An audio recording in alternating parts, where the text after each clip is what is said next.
كافها يا عين صاد.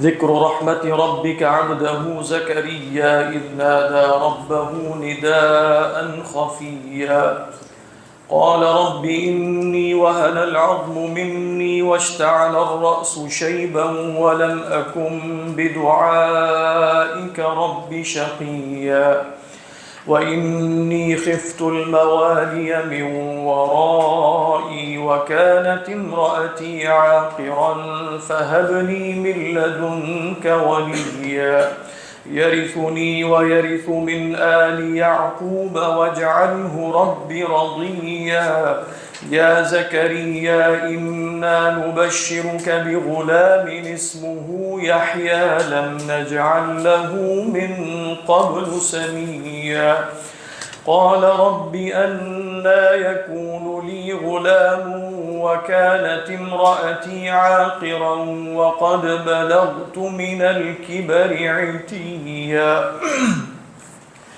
صدق الله العظيم. رب اشرح لي صدري ويسر لي أمري واحلل عقدة من لساني يفقهوا قولي. اللهم ألهمنا رشدنا وأعذنا من شرور أنفسنا. اللهم انفعنا بما علمتنا وعلمنا ما ينفعنا وزدنا علما. اللهم صل على سيدنا محمد وعلى آل سيدنا محمد وبارك وسلم آمین یا رب العالمین. عثمان صاحب وہ جو کل مختلف آپشن ذکر ہوئی تھی نا وہ سب تقریباً بیچ والے 10 سپاروں میں تھی. سورہ عنکبوت کے سوا سورہ انبیاء اور سورہ مریم اور سورہ یوسف اور سورہ وہ سب تو بیچ والے 10 والا ہونا چاہیے تھا. نہیں لائے سب لے کے ہاں لے آ کے دیتے. ارادہ ہے تھوڑا فاسٹ ٹریک پہ جانے کا تاکہ اس کے ساتھ سورہ انبیاء یا طٰہٰ یا قصص بھی ہوگی.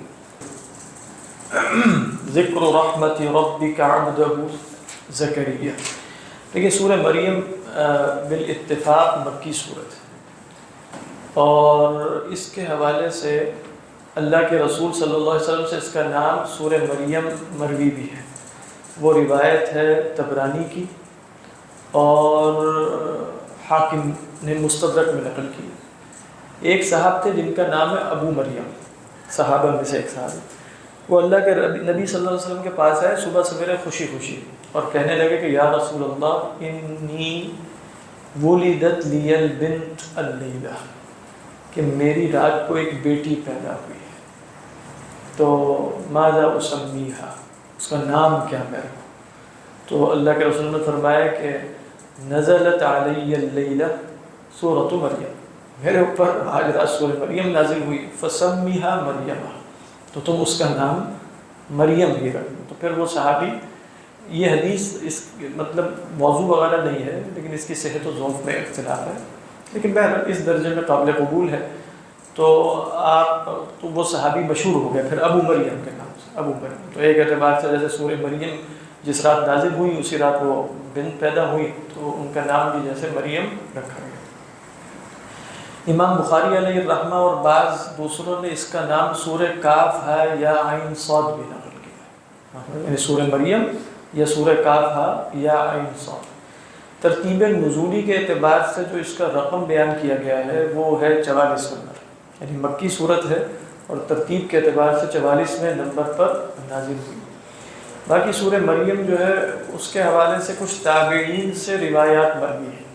تابعین سے روایت مروی ہونے سے مراد یہ ہے کہ کچھ باتیں ایسی ہیں تو اپنے اجتہاد سے تو نہیں کی جا سکتی ویسے، لیکن اس کی نسبت اللہ کے رسول صلی اللہ علیہ وسلم کی طرف بھی نہیں کی گئی. ان روایات کا خلاصہ یہ ہے کہ ان مما یتفقہ بہ اہل الجنت سورۃ مریم، اہل جنت جس صورت کو دل لگی اور راحت کے لیے پڑھا کریں گے وہ سورہ مریم. یعنی اس صورت کے اندر جیسے تلاوت میں بھی ایک حسن ہے اور قراء حضرات بھی آپ جانتے ہیں کہ اس صورت سے خاص لگاؤ رکھتے ہیں. اور شیخ عبد الباسط عبد الصمد کی جو قراءت مشہور ہے 1958 کی جامعہ امویہ، وہ بہت مشہور ہوئی سورہ مریم کی. مطلب وہ ایکسٹریم، بچپن سے جو ہم نے سنی، ہماری گاڑی میں کیسٹ ہوتی تھی وہ سورہ مریم کی. تو ہم جیسے اس زمانے میں ٹاؤن شپ میں رہا کرتے تھے تو ہم یہاں آتے تھے اکیڈمی، ہمارے نانا ابا اور نانی بھائی ادھر تھے، تو بس آتے جاتے کوئی تلاوت لگتی تھی. اور وہ سورہ مریم کی تھی. تو بالکل جیسے وہ بہت ہی مشہور ہے, آپ لوگ بھی سرچ کیجیے گا سورہ مریم, شیخ عبد الباسط 1958 ایک تلاوت 1958 کی ہے, مسجد اموی دمشق کی, اور ایک 1960 کی ہے, دونوں ہی اپنے عروج پہ پڑھی گئی. زیادہ مشہور ہے 1958 والی. تو بہت. اور کل میں ایک انٹرویو سن رہا تھا شیخ مصطفیٰ اسماعیل کا. شیخ مصطفیٰ اسماعیل آپ جانتے ہیں, بہت بڑا نام ہے, اور مطلب شاید پچھلے زمانے میں جتنی مہارت مقامات میں پڑھنے کی شیخ مصطفیٰ اسماعیل کو, اور جتنے وہ ٹرینڈ سیٹر ہیں, اور جتنے ان کے مقلد پیدا ہوئے ہیں, اور جتنے قراء کے وہ آئیڈیل ہیں, اتنا کوئی. بٹ ہمارے یہاں زیادہ شیخ عبد الباسط مشہور ہیں, لیکن آپ وہاں اہل ذوق اور فن میں زیادہ مشہور شیخ مصطفیٰ اسماعیل ہیں. شیخ مصطفیٰ اسماعیل سے پوچھا انٹرویو کرنے والی عورت نے, ویڈیو ہے یہ موجود, کہ اذا انت تخلو بنفسک ایش القاری تحب ان تسمع, کہ جب آپ خلوت میں ہوتے ہیں تو کس قاری کو سننا پسند کرتے ہیں؟ کہتے ہیں شیخ عبد الباسط. حالانکہ ان سے 20 سال چھوٹے ہیں, یعنی یہ پیدا ہوئے ہیں 1905 میں شیخ مصطفیٰ اسماعیل, اور شیخ عبد الباسط پیدا ہوئے ہیں 1927 میں, اور دونوں میں دوستی بھی بہت تھی, بہت بے تکلفانہ. تو کہتے ہیں کہ اذا خلوت بنفسی احب ان اسمع شیخ عبد الباسط. بڑی بات ہے, اتنا بڑا قاری کہے کہ میں اکیلے میں بیٹھ کے شیخ عبد الباسط کو سنتا ہوں. تو یہ واقعات, یہ مجھے پہلے نہیں معلوم تھا کہ شیخ مصطفیٰ اسماعیل جو ہے وہ شیخ عبد الباسط کو سنتے ہوں گے, سنتے ہیں. تو وہ آپ تلاوت ضرور سنیے گا, کیونکہ تلاوت سننے اور تلاوت کا ذوق پیدا ہونے سے نا قرآن مجید سے جو ایک اجنبیت سی ہے نا وہ دور سی ہوتی ہے, یعنی ایک حجاب سا اٹھتا ہوا محسوس ہوتا ہے. تو اگر آپ قرآن اچھے طریقے پہ سن نہیں سکتے یا اچھے طریقے پر پڑھنے کی صلاحیت نہیں ہے نا, تو ایک حجاب سا رہتا ہے بیچ میں قرآن سے. لیکن اگر سننے کا استماع کا ذوق پیدا ہو گیا یا پڑھنے کا ذوق پیدا ہو گیا, تلاوت کا, یعنی دونوں صورتوں میں جیسے قرآن مجید سے ایک حجاب اٹھتا ہے. اچھا, تکلم کی جو میں بات کر رہا ہوں نا, میں تکلم کا بہت زیادہ قائل وائل نہیں ہوں, لیکن میں نے بھی یہ دیکھا ہے کہ صحیح تکلم, اسلام میں آپ کو فصاح آنی چاہیے, اس کے نتیجے میں بھی عربی زبان سے حجاب اٹھتا ہے. یعنی آپ گرامر پڑھیں, سب کچھ پڑھیں, ابھی تک آپ کو لگتا ہے کہ ایک بیریئر ہے, زبان نہیں ہے آپ کی, وہ ہاں بیریئر ہی رہتا ہے ہر زبان کے ساتھ. ایسے عربی کیا ہے, جب آپ جیسے تکلم کی کوشش کرتے ہیں اور پھر تکلم میں تھوڑا آگے بڑھتے ہیں اور واقعتاً صحیح بنیادوں پہ, تو پھر آپ کو ایسا لگتا ہے جیسے وہ زبان اب آپ کی ہو گئی ہے, اب آپ زبان اور آپ کے درمیان وہ حجاب نہیں رہا.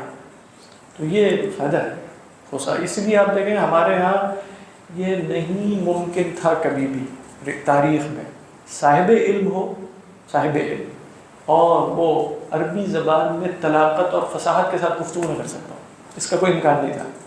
پہلے آپ کبھی بھی نہیں پڑھ دیکھیں, چاہے وہ فارس میں پیدا ہو رہے, کیونکہ تہذیبی زبان ہی عربی تھی. سیدھی سی بات ہے نا, جو تہذیبی زبان غالب زبان تھی وہ عربی زبان تھی. چاہے آپ فارس میں پیدا ہو رہے ہیں, چاہے آپ آذربائیجان میں پیدا ہو رہے ہیں, چاہے آپ ماوراء النہر بخارا میں پیدا ہو رہے ہیں, جہاں بھی پیدا ہو رہے ہیں, آپ کی گفتگو ہوگی, آپ درس دیں گے بیٹھ کے, وہ فارسی نہیں میں چل رہا, وہ عربی ہی ہے. یہ سارے بڑے علماء ماوراء النہر, خراسان اور ایران کے ہی ہیں, ادھر کے ہی ہیں سارے, جتنے بڑے بڑے لوگ آپ سنتے ہیں, رازی ہوں, غزالی ہوں, طوسی ہوں, فلاں ہوں, امکان ہی نہیں تھا. لیکن اب امکان, یہاں تک کہ ہندوستان میں بھی نہیں تھا ایسا. ہندوستان میں بھی یہ پچھلے 1930-40 تک کے زمانے تک جو بڑے علماء پیدا ہو رہے تھے ان میں بھی یہ نہیں تھا. وہ سب عربی زبان پر اپنی چاروں صلاحیتوں کے ساتھ, چاہے وہ بولنے کی ہو, لکھنے کی ہو, سننے کی ہو, پڑھنے کی ہو, سب صلاحیتوں پر عبور کسی نہ کسی درجے میں رکھتے تھے. لہذا ہم تو کہتے ہیں یہی مدارس عربیہ پاکستان. عربیہ کا کیا مطلب ہے؟ تو صرف عربی زبان, چند ٹیکسٹ پڑھ لینے کا نام تو نہیں. عربی زبان میں تو اگر کسی نے واقعتاً عربی زبان کو اختیار کرنا ہے تو وہ تو آگے سے آگے جائے, یہاں تک کہ وہ سلینگ تک بھی جائے گا, کہ سلینگ بھی آ جائے گی. آپ بس حجاب اٹھانے کے لیے ضروری ہے, حجاب اٹھانے کے لیے قرآن مجید سے حجاب اٹھانے کے لیے بچپن سے اگر آپ بچوں کو اچھی آواز میں قرآن سننے کی عادت پیدا کریں گے یا ان کے سامنے پڑھیں گے, تو قرآن مجید جیسے ان کو بڑے ہو کے محسوس ہوگا کہ یہ تو مطلب جیسے پہلے سے جانی ہوئی شے ہے. حفظ کرنا بھی آسان ہو جائے گا, سن کے ان کے لیے حفظ کرنا آسان ہو. تو اب آج کل یہ ذوق پیدا ہی نہیں ہو رہا. ہمارے پاس کرنے کا کوئی کام نہیں تھا بچپن میں, نہ ہمارے پاس گیجٹس سے, نہ ہمارے گھر میں ٹی وی تھا, نہ مطلب کوئی چیز ہی نہیں تھی. ہم بالکل چھوٹے سے تھے تو جب امی ہماری عمرہ کرنے گئیں 1993 میں مثلاً, تو ہم بات کہا تھا کہ وہاں سے تلاوت کی کیسٹیں لے کے آئیں. ٹیپ ریکارڈر ہوتا تھا اور تلاوتیں ہوتی تھی, اور تلاوتیں کی کیسٹیں ہوتی تھی, اور وہ سنتے تھے اور اب آپ دیکھیں کتنا زمانہ بن گیا، اب وہ ہے مستقل، وہ بچے گیجٹس ہیں اور پب جی کھیل رہے ہیں اور پتہ نہیں کیا ہو رہا ہے، اور وہ ذوق ہی نہیں رہا۔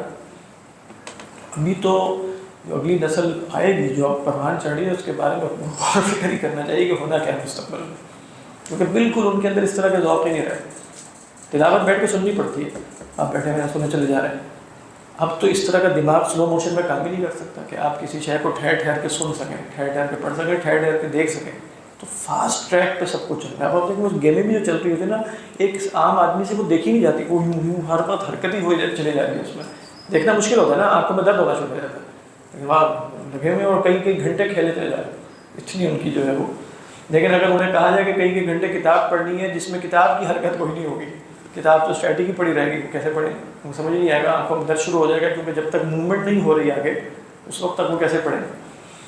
تو یہ واقعتاً ہے کہ ٹیپ ریکارڈر کی حد تک ٹیکنالوجی ٹھیک تھی، اس سے آگے جو ہے نا معاملات۔ ہماری امی بھی ٹیپ ریکارڈر پہ سنتی ہیں۔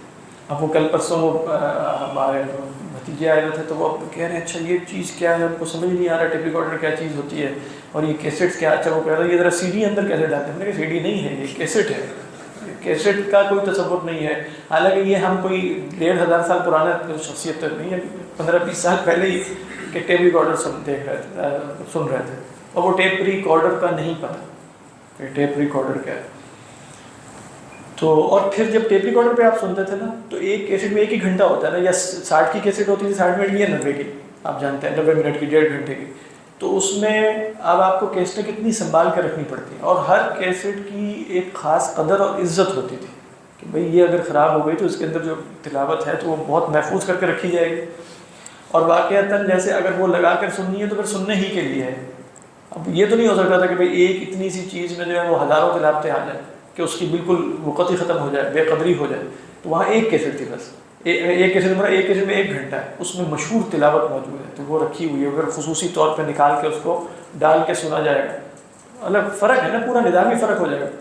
اور اب یہ ہے کہ جس وقت مرضی چلا لیا، یہاں سے جیب سے نکال کے ٹھگ سے جو مرضی ڈاؤن لوڈ کر لیا، جو مرضی سن لیا، اور اس کی وجہ سے بالکل قدر و قیمت ان چیزوں کی ختم ہو گئی۔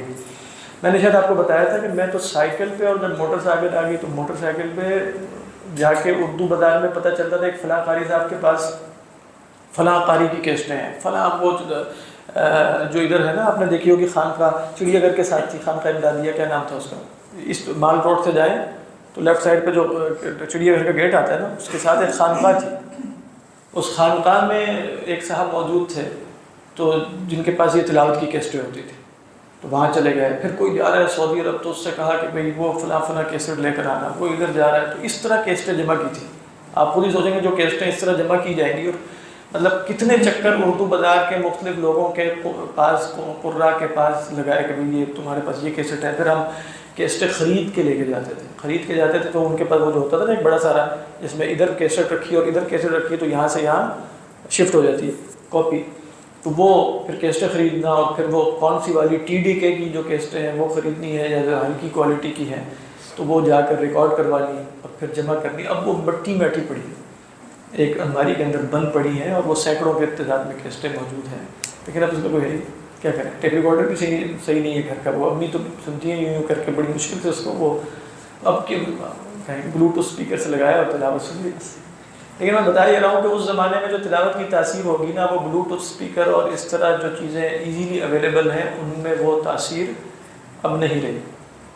تو اس اعتبار سے سورہ مریم اگر سننی ہے تو پھر صحیح طرح بیٹھ کے سنی جائے، یہ نہیں کہ بندہ جو ہے وہ لگا لی 2 منٹ ابھی سنے، 4 منٹ بعد میں سن لیے، 10 منٹ بعد میں، خلوت میں سنیں، اور جو ہے اپنے پاس موبائل دور رکھیں، یعنی تاکہ وہ تھوڑی دیر بعد واٹس ایپ میں چیک کرے اس میں، اور چیزیں ایسی نہ ہوں کہ جو آپ کو مستقل التفات کرنا پڑے ان کی طرف، پھر کوئی تاثیر ہوتی ہے۔ باقی ویسے گاڑی میں آتے جاتے سننے میں بھی کوئی حرج نہیں ہے، وہ بھی اچھی بات ہے کہ آپ گاڑی میں آتے ہوئے تلاوت سنیں یا موٹر سائیکل پہ یا جیسے۔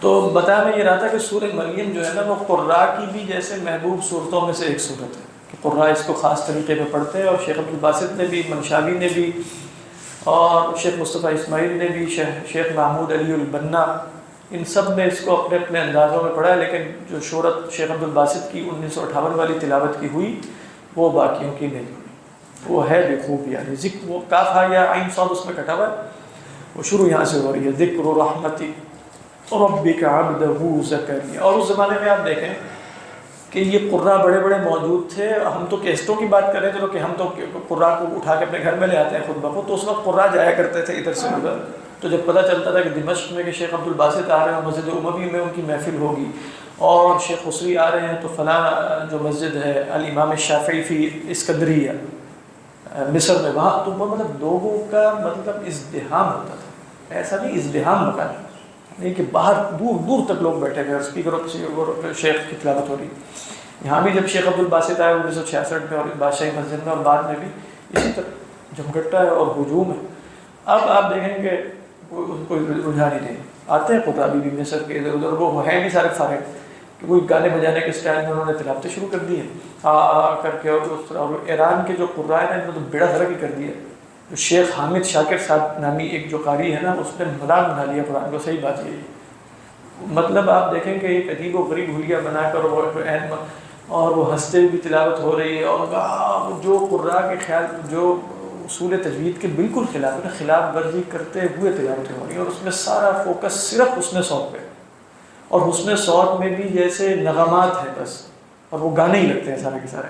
ان بڑے قراء کو آپ دیکھیں کہ یہاں کچھ ایسا نہیں ہے، بہت سوبر اور بہت مطلب آپ کہہ سکتے ہیں کہ دل پر اثر کرنے والی۔ شیخ منشاوی آپ دیکھیں ان کی تلاوتوں کا جو دل پر جو تاثیر ہے، خصوصاً جو ان کی محفل قراءات ہیں، وہ تاثیر بہت ہے، اور وہ بڑے بڑے علماء نے محسوس کی ہے کہ شیخ منشاوی کی تاثیر بہت زیادہ ہے آواز کی، اور وہ اسی لیے مشہور بھی تھے کہ وہ قاری بکا ہیں، یعنی بہت رونے والے، اور جلدی فوت بھی ہو گئے نا، اسی لیے آپ دیکھیں کہ وہ 49 سال کی عمر میں ان کی وفات ہو گئی شیخ منشاوی کی 1969 میں، اور 1969 68 67 میں وہ اپنے عروج پر تھے۔ کچھ تلاوتیں ان کی 1969 کی ہیں، وہ بہترین تلاوتیں، وہ آپ کو 1950s اور 1960s کی تلاوتوں میں نہیں بات ملے گی جو 1969 کی تلاوت۔ مثلا ان کی ایک تلاوت ہے سورہ غافر کی جو 1969 کی ہے،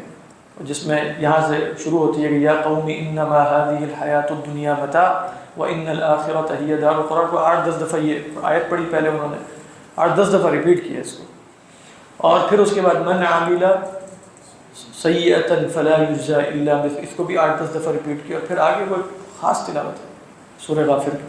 وہ تلاوت بھی جیسے کہاں سے آئی تھی، اب ہمارے ایک کزن سعودی عرب جا رہے تھے تو کہا کہ بھائی وہ وہاں سے یہ کیسٹ لے کر آئے تھے، اب یہ موجود ہے نیٹ پہ، آپ سن سکتے ہیں۔ تو اس وقت وہ کیسٹ کی اہمیت تھی، یہ بھی 90s کا زمانہ ہے جب یہ تلاوت آئی تھی، کی تو انہوں نے 1969 میں تھی، لیکن جب ہمیں تعارف ہوا پھر اسی طرح اب آپ دیکھ لیں کہ وہ زمانہ ختم ہو گیا گولڈ، اب وہ بالکل ہر چیز میں آوارگی ہے، بازاری پن ہے، تلاوتوں میں بھی یہی شروع کر دیا۔ لوگ اس پہ بہت جھوم رہے ہوں گے لیکن اس کی کوئی تاثیر نہیں، میں آپ کو بتاتا ہوں بالکل فارغ ہے۔ جو جس ماحول میں بیٹھ کے وہ پڑھ رہے ہیں، وہ ایک امریکن سا سیٹ اپ بنایا ہوا ہے، اور وہ اس طرح جس طرح وہاں الٹے سیدھے کام ہوتے ہیں، انہوں نے تلاوت والا سیٹ اپ بنا کے وہی کام شروع کر دیے ہیں، اور اس کی کوئی تاثیر نہیں ہے، اس کا انٹرو میوزک سے سٹارٹ ہوتا ہے جو بھی ہے۔ اور وہ جو یہ جو ہے نا ایرانی، ان کا کوئی اتا پتہ نہیں ہے، یعنی کوئی سلسلہ نسب ثابت نہیں ہے، مراد ہے اس سلسلے میں قرات کے ذریعے کبھی ایک قرات میں پڑھیں گے تو کبھی دوسرے، حالانکہ یہ قرات کے قائل ہی نہیں ہے اصلا، یہ تو ہم اہل سنت سے ساری قراتیں تواتر کے ساتھ ہمارے طریقوں سے پہنچ رہی ہیں، ان کے ہاں کوئی طریقہ ہی نہیں ہے، میں صحیح بتا رہا ہوں، ان کے ہاں قرات ثابت نہیں ہے اصلا، ان کے بڑے علماء کو میں نے سنا جو عراق میں ہے قرات کو نہیں مانتے وہ، لیکن اب دیکھا کہ یہ مصری پڑھتے ہیں تو ہم بھی شروع کر دیتے ہیں ایرانی۔ پہلے تو آپ بتائیں نا آپ نے قرات پڑھی ہے کہ نہیں، اور پڑھی ہے تو پہلے تو بتائیں مانتے بھی ہیں کہ نہیں، مانتے جانتے بھی نہیں، لیکن لگے ہوئے ہیں۔ اور وہ مراکش میں جو ترتیل والی ہے نا، ترتیل سے مراد ہے تراویح والی، ان میں کچھ بڑے لوگ موجود ہیں اس وقت، جیسے مراکش میں جو ملک الحسن کی جو مسجد ہے، جو بالکل جو جس کا بڑا سارا مینار ہے، اور وہ کہاں ہے بلا، وہاں جو قاری ہے نا کافی عرصے سے غائب ہو گئے تھے، شیخ عمر القذابری پہلے پڑھا کرتے تھے، اب اس سال جیسے انہوں نے دوبارہ پڑھائی تو بھی خاص قاری۔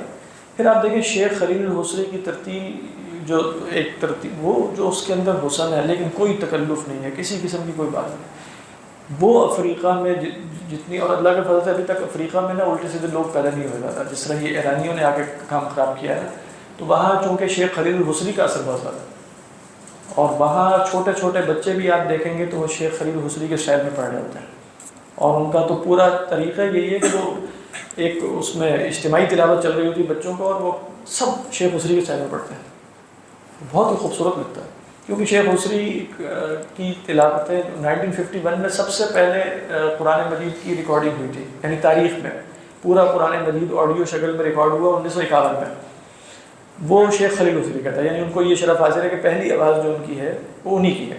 تو جمال عبد الناصر صاحب تھے نا، آپ جانتے ہیں ان کی نیک کاموں میں سے ایک کام یہ بھی ہے، مطلب کچھ اور بھی نیک کام ہوں گے لیکن ان کا ایک نیک کام یہ بھی ہے کہ انہوں نے جب یہ بات ہوئی کہ افریقہ میں جیسے نا باقاعدہ محرف قرآن کے نسخے پہنچ گئے تھے، مطلب کوئی سازش تھی اس طریقے پر بہت زیادہ، تو انہوں نے کہا کہ اس سازش کا جواب نسخے چھاپنا نہیں، ہم ایک قرآن بالکل سٹینڈرڈ ریکارڈ کریں گے اور پھر ہم اس کو وہاں پھیلائیں گے۔ تو شیخ حصری اصلاً افریقہ میں اس لیے مشہور ہوئے کہ وہاں جیسے سب سے پہلے انہی کی ریکارڈنگ پہنچی 1951 میں، اس کے بعد انہوں نے 8-10 دفعہ اور بھی قرآن ریکارڈ کروائے، مختلف قراتوں میں کروائے، پھر حفظ میں کئی دفعہ کروائے، سلو موشن میں الگ کروائے جس کو آپ تجوید کہتے ہیں، ترتیل میں الگ کروائے، اور محفل بھی۔ تو وہ ان کی وہ آپ دیکھیں ان کی تلاوت آپ سنیں تو ان کی ایک الگ تاثیر ہے، وہ تاثیر اب نہیں رہی، اب تو بس کیا کہا جائے۔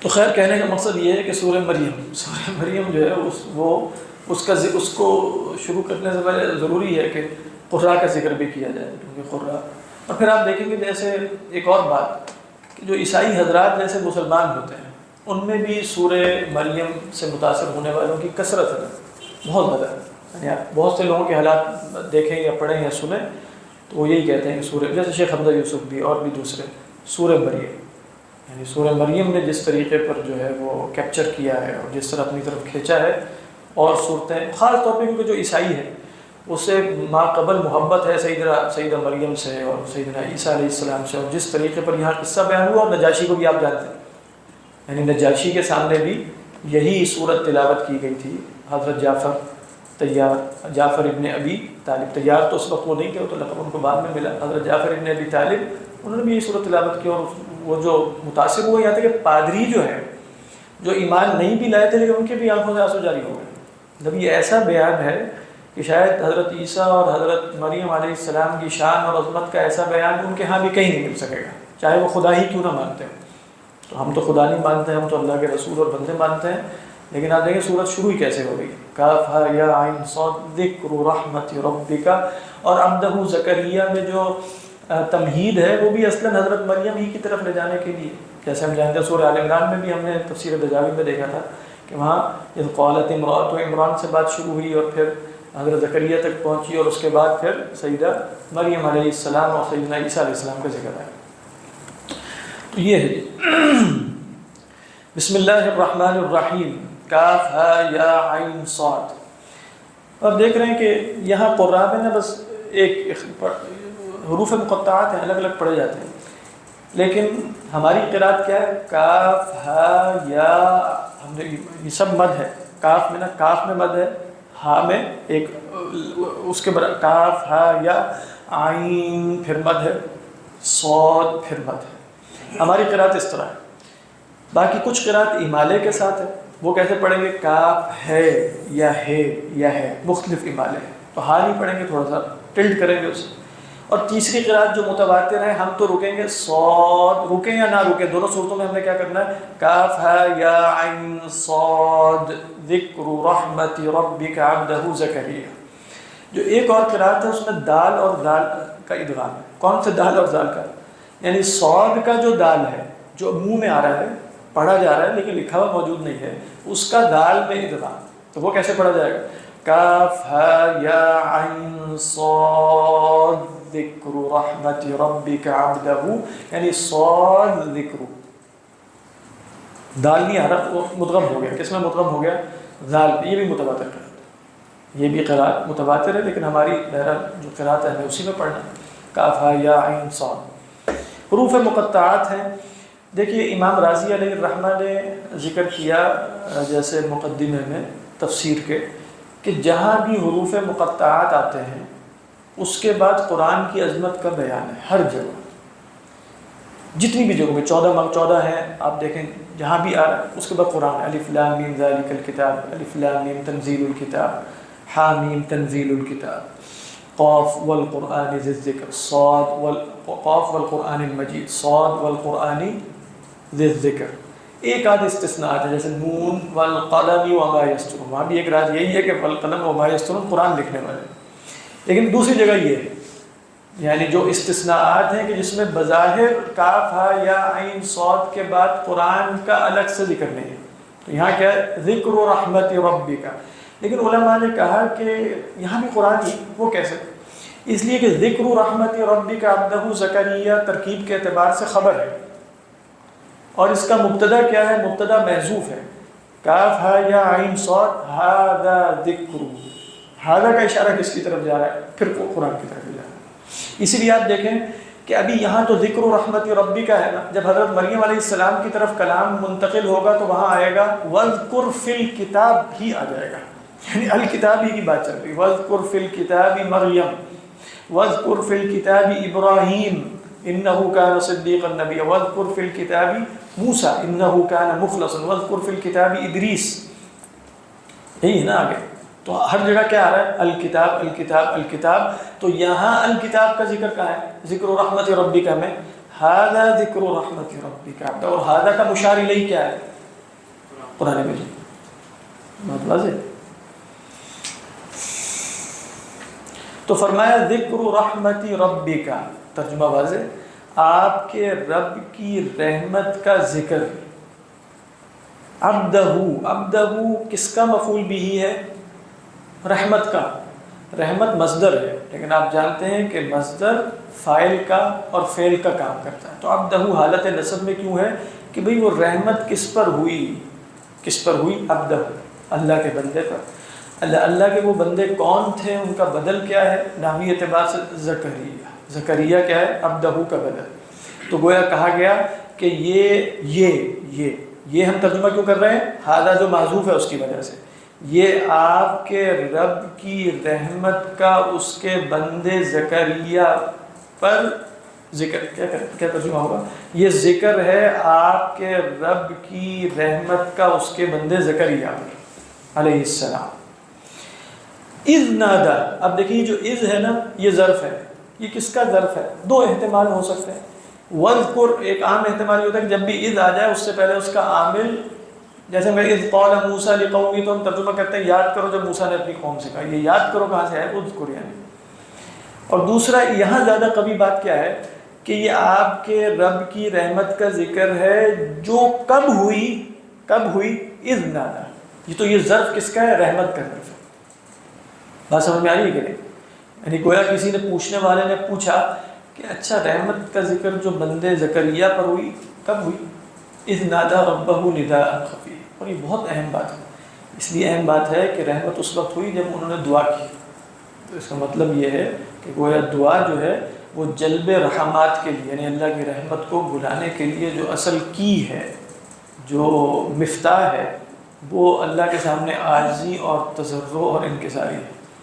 کیوں؟ اس لیے کہ جیسے اس آیت میں بالکل واضح سا مفہوم ہے، ذکر رحمت ربک عبدہ زکریا متی اذ نادا ربہ، تو جب اس نے اپنے رب کو پکارا، تو گویا اللہ کے نام کو پکارنا، گڑ گڑانا، رونا اور عاجزی اور انکساری اور احا اور دعا کی کثرت خلوت میں، یقیناً کیسے پتہ چلا خلوت میں؟ کیونکہ بات چیخ پکار کی نہیں آ رہی، نداء خفیہ، ابھی ہم پہنچ رہے ہیں، تو یہ اس لحاظ سے دیکھیں بڑا خوبی ہے اس پر۔ وہاں بھی آپ دیکھیں کہ حضرت زکریا علیہ السلام کو فرشتوں نے آ کر جو خوشخبری دی تھی اس وقت بھی ان کی حالت نماز اور دعا ہی کی تھی، وَهُوَ قَائِمٌ يُصَلِّي فِي الْمِحْرَابِ أَنَّ اللَّهَ يُبَشِّرُ، تو گویا ابتدا بھی دعا سے ہوئی، اور دعا انہوں نے کب کی؟ جا کے حضرت مریم علیہ السلام کو دیکھا اور وہاں سے گیا، اور پھر هُنَالِكَ دَعَا زَكَرِيَّا رَبَّهُ قَالَ رَبِّ هَبْ لِي مِن لَّدُنكَ ذُرِّيَّةً طَيِّبَةً إِنَّكَ سَمِيعُ الدُّعَاءِ فَنَادَتْهُ الْمَلَائِكَةُ وَهُوَ قائم يصلي في المحراب ان الله يبشرك بيحيى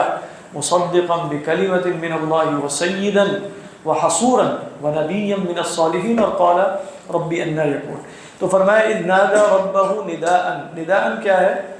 نادا کا مفعول مطلق بھی ہو سکتا ہے اور مفعول به بھی ہو سکتا ہے، یعنی انہوں نے پکارا اپنے رب کو ایک پکار، اور وہ پکار کی صفت کیا تھی؟ زیادہ کبھی رائے گا مفعول مطلق ہے، نادا ینادی مناداتا و نداء، نداء نادا کا۔ اچھا نداء خفیہ میں علماء نے کہا کہ ندا اصلاً لغت کے اعتبار سے بلند آواز سے ہوتی ہے، تو لہذا کہا کہ وہ اچھا بلند آواز اور پست آواز کو آپ جمع کیسے کریں گے؟ یعنی آپ کا نداء خفیہ تو دعا خفیہ تو نہیں کہا، دعا تو پست ہوتی ہے، لیکن آپ بھی بولیں نادیتو، نادیتو کا مطلب ہے تھوڑا فاصلے پہ تھا تو پکار کر میں نے اسے بلایا۔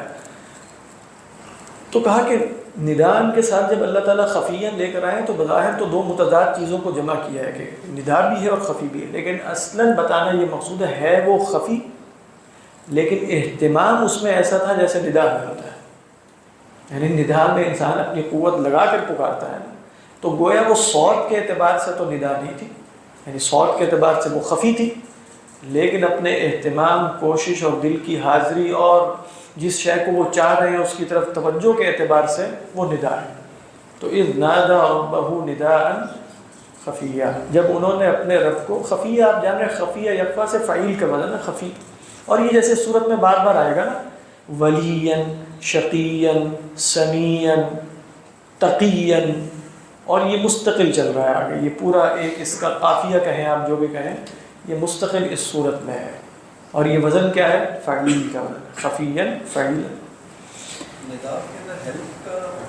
ضروری نہیں، اصل میں نا یہ لفظ اوریجنلی کہاں سے نکلا ہے؟ یہ کہا کہ یہ نادی سے نکلا ہے، نادی آپ جانتے ہیں، ہاں ان کے جو آج کل ہم کلب کو کہتے ہیں، لیکن اصل میں جو ان کی مجلسیں لگتی تھیں بڑی بڑی مجلسیں، اس کو نادی کہتے تھے، اور اسی صورت میں ہم پڑھیں گے وَإِذَا تُتْلَى عَلَيْهِمْ آيَاتُنَا قَالَ الَّذِينَ كَفَرُوا لِلَّذِينَ آمَنُوا أَيُّ الْفَرِيقَيْنِ خَيْرٌ مَقَامًا وَأَحْسَنُ نَدِيًّا، وہ ندی بھی نادی ہے اصل میں، لیکن وہ جو وزن اس صورت کا ہے، اور جیسے ہم نے پڑھا ہے سورہ اقرا میں فَلْيَدْعُ نَادِيَهْ، فَلْيَدْعُ نَادِيَهْ، تو کہتے ہیں کہ جو مجلسیں ہوتی تھی نا اس میں عموماً آوازیں بلند ہوتی ہیں، کوئی اس کو پکارا ہو بس، مطلب یہ جو نادی کے اندر آوازیں لگتی ہیں اس کو ندا کہتے ہیں۔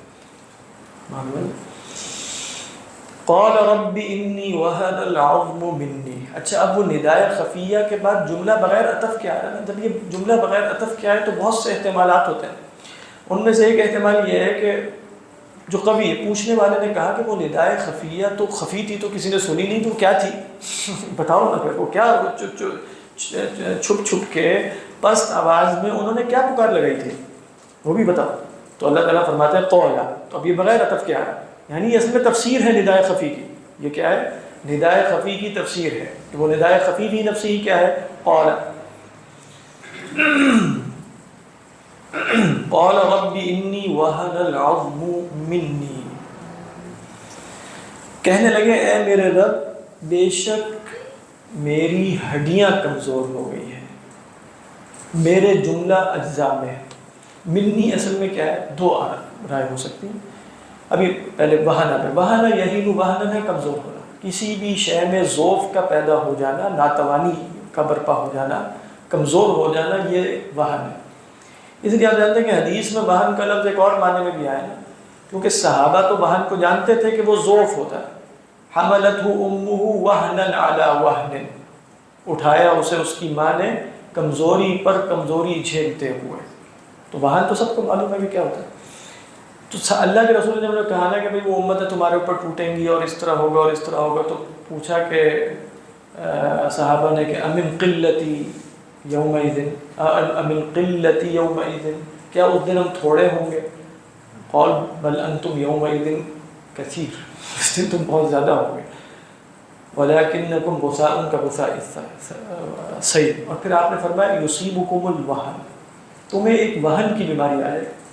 تو اب ایک شخص کو وہن کی بیماری کے مطلب کمزور ہو گیا، لیکن پوری امت کمزور کا کیا معنی ہے؟ اور صحابہ نے سے بھی پوچھا کہ قیل ومن وہن یا رسول اللہ، آپ نے فرمایا حب الدنیا وکراہیت الموت، تو وہن کا لغوی معنی کہ کمزور پڑنا، میری ہڈیاں کمزور پڑ گئی ہیں، العظم، تو کہا کہ دیکھیں ہڈیاں تو جیسے یہاں علماء نے لکھا کہ اندر ہوتی ہے نا، ہڈیوں تک کمزوری کا پہنچ جانے، پرانا تصور جو بھی علماء نے، ہڈیوں تک کمزوری کا پہنچ جانے کا مطلب ہے باقی اجزاء بھی کمزور ہو گئے، یعنی ہڈیاں بھی میری کمزور پڑ گئی ہیں، 90 سال یا 98 سال یا 100 سال سے زیادہ کی عمر ہے، وہ کہہ سکتے ہیں کہ چلنا پھرنا بھی مشکل ہے، چلتے پہ ہڈیوں میں درد ہوتا ہے، انی وہن العظم منی۔ اچھا یہ جو منی ہے کہا کہ من ابتدا کا ہے، من ابتدا کا مطلب کیا ہوتا ہے کہ یہ ہڈیاں کس کی ہیں؟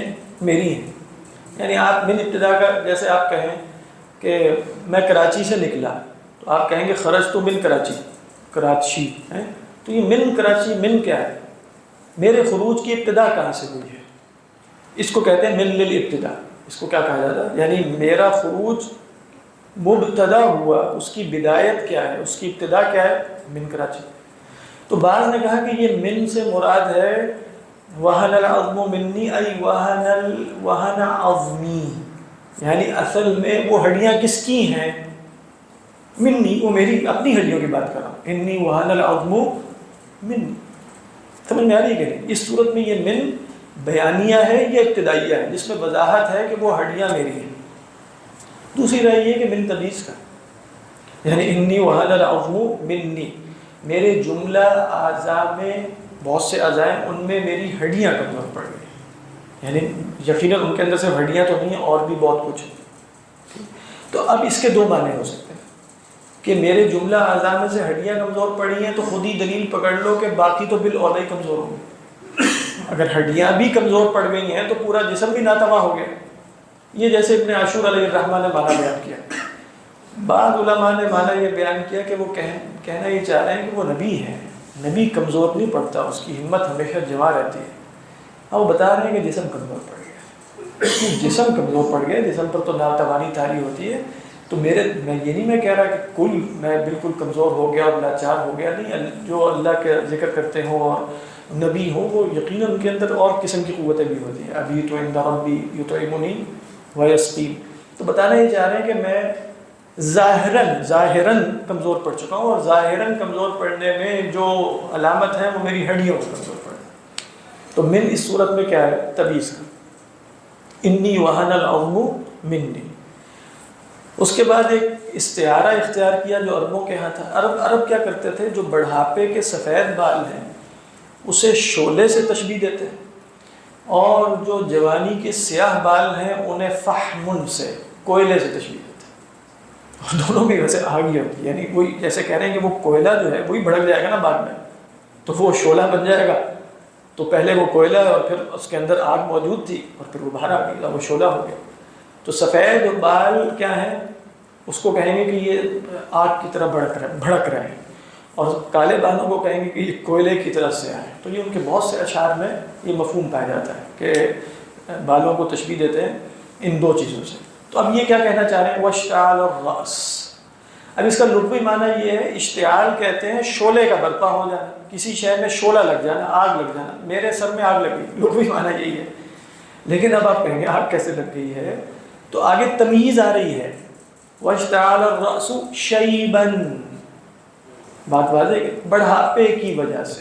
تو گویا کوئی یہ نہ سمجھ لے کہ سر پہ کوئی واقعتاً آگ لگی پڑی ہے، مراد ہے کہ سر کے بال ایسے سفید ہو گئے ہیں کہ بالکل شعلہ مارتے سفید بال ہیں۔ شیبن کس کو کہتے ہیں؟ دیکھیں اب یہ دونوں لفظ ہیں، یعنی صرف با کو یا میں بدلنا ہے تو آپ بڑھاپے سے، جوانی سے بڑھاپے میں داخل ہو جائیں، کیونکہ شین با کا جو مادہ ہے وہ شباب کا ہے، اور شین یا با کا مادہ جو ہے وہ شائب کا ہے۔ شاب کہتے ہیں جوان کو، شائب کہتے ہیں بوڑھے۔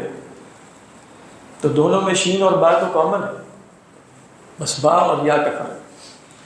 تو اچھا عجیب بات یہ ہے کہ یہ جو جوانی ہے یہ لفظ بھی آگ ہی سے نکلا ہے، یعنی شبہ یا شبو شیبوبتن، یہ آگ ہی کا بھڑکنا ہوتا ہے۔ اب جیسے نا جوانی بھڑک رہی ہے، جوان مطلب اس طرح کے الفاظ ہم بھی کچھ بولتے ہیں نا، کیا الفاظ بولتے ہیں جوانی کے حوالے سے؟ پتہ نہیں، کچھ جس میں تشبیہ جیسے آگ سے بھی ہوتی ہے۔ تو شبت النار کا مطلب آگ کا جب اپنے عروج پر ہونا، وہ شعلہ مار رہی ہو، ابھی بالکل بجھنے کے قریب، آتش جواں ہے، ابھی دیکھیں آتش جواں ہے۔ یہ آتش جوانی کی جو کیفیت ہے وہ ہے شباب کی، لفظ کے اندر یہی مفہوم ہے۔ اور جب آگ بجھنے کے قریب ہو جائے تو وہ شابہ یشیبو ہے، بات ہے، وہ شابہ یشیبو. تو یہاں فرما رہے ہیں واشتعل الرأس شیبا، میرا سر بڑھاپے کی وجہ سے شعلہ مارتا ہے. کیا ترجمہ ہے آپ کیا؟ بھڑک اٹھا میرا سر بڑھاپے سے. بھڑک اٹھا، بھڑک.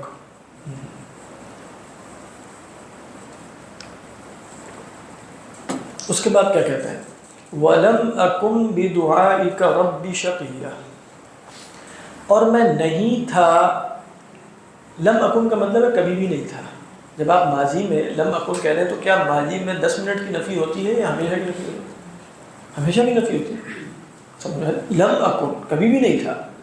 بدعائک، اس کے دو ترجمے ہو سکتے ہیں. با مصاحبت کا بھی ہو سکتا ہے، یعنی آپ کو پکار کر کبھی نہیں تھا، یعنی آپ کو پکارنے کے ساتھ کبھی نہیں ہوا. اور با سببیہ بھی ہو سکتا ہے، آپ کو پکارنے کے باعث کبھی نہیں ہوا. کیا نہیں ہوا؟ کانا کی خبر کیا؟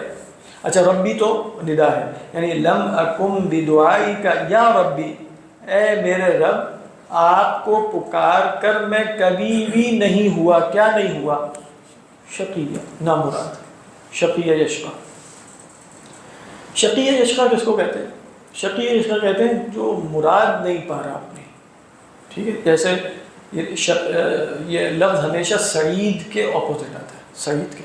اما الذین سعیدوا واما الذین شقوا. اسی طرح وہ مشہور حدیث آپ نے سنی ہے کہ جو اللہ تعالیٰ نے مغفرت فرما دی کچھ لوگوں کے ساتھ بیٹھنے والے ایک شخص کی جو ایسے ہی چلتے ہیں وہ بیٹھ گیا تھا، تو وہاں کیا ہے؟ ہم الجلساء لا یشقی بہم جلیسہم، یہ ایسے بیٹھنے والے ہیں جن کے ساتھ بیٹھنے والا کبھی محروم نہیں ہوتا. وہ بھی یعنی محروم کا مطلب ہے کچھ لے کر ہی جائے گا. شقی کیا ہے؟ جو محروم نہیں ہوتا. تو محروم نہیں ہے تو کچھ ملے گا اسے. آپ کو پکار کر کبھی بھی ایسا نہیں ہوا کہ کچھ نہ ملے. یعنی ترجمہ یہ ہے، یعنی آپ کو پکار کر یہ ممکن نہیں ہے کہ خالی ہاتھ، جس کو عربی میں صفر الیدین کہتے ہیں، کچھ نہ ملے، خالی ہاتھ واپس پلٹ جاؤں. یہ کبھی ہوا ہی نہیں تو آئندہ کیسے ہوگا؟ تو دلیل کیا پکڑیں؟ یہ بھی وسیلہ ہوتا ہے. علماء نے کہا یہ وسیلے کی قسم کیا ہے کہ آپ پر اللہ نے جو ماضی میں انعامات کیے ہیں اس کا حوالہ دے کر کہیں اللہ تو نے کتنا کرم کرتا رہا ہے، تو آپ مستقبل میں بھی فرما دیجیے. تو یہ بھی وسیلہ ہی ہے. یہ وہ وسیلہ ہے جو مانگنا چاہیے. دوسرے وسیلے جو ہم کل والے کہہ رہے تھے ان کو استعمال نہیں کرنا چاہیے. وہ صرف سمجھانے کے لیے کہ وہ شرک ہے یا نہیں ہے. ہاں کر دو تو شکریہ. تو اصل وسیلہ یہی ہے، ایمان کا، عمل صالح کا، اللہ کی صفات کا، اللہ کی قدرت کا، اور اللہ کے ماضی میں انعامات کا. یہ بھی وسیلے کی ایک قسم ہے. ٹھیک ہے، یعنی جیسے فرمایا والضحیٰ واللیل اذا سجی ما ودعک ربک وما قلی وللآخرۃ خیر لک من الاولی کی دلیل کیا دی ہے؟ الم یجدک یتیما فآوی ووجدک ضالا فہدی ووجدک عائلا فاغنی. تو اس میں دلیل کیا ہے کہ للآخرۃ خیر لک من الاولی، جس نے آپ کو ماضی میں جیسے بن مانگے دیا ہے تو مانگنے کے ساتھ تو بالاولی ہی دے گا. تو یہ مراد ہے. تو ولم اکن بدعائک ربی شقیہ وسیلہ ہے. یعنی اگر اس میں غور کریں تو خوب مانا ہے کہ میں آپ کو مانگ کر کبھی بھی محروم نہیں ہوا، آپ کو مانگ کر کبھی بھی شقی نہیں ہوا. اچھا اب سوال یہ پیدا ہوا کہ ٹھیک ہے آپ کو اولاد کی کیا ضرورت ہے؟ یعنی جیسے کہا جائے کہ تم نبی ہو، زاہد ہو، عابد ہو، یہ سب کچھ ہے، تو تم کیا ضرورت ہے تمہاری اولاد؟ تم نے اپنا نام برقرار رکھنا ہے تو نام تو اصلاً کی اور چیزوں سے برقرار رہتا ہے، وہ تو عمل ہے، وہ علم ہے، وہ سب کچھ ہے. تو فرما رہے ہیں کہ میں حظ نفس کے لیے اولاد کا طالب نہیں ہوں، یہ جیسے دعا میں بتا رہے ہیں، بلکہ میں دینی مقصد کے تحت اولاد مانگ رہا ہوں. بات شکریہ. 1-1.5 منٹ کا ذرا وقفہ تاکہ یہ قہوہ ذرا گرم پی لیا جائے.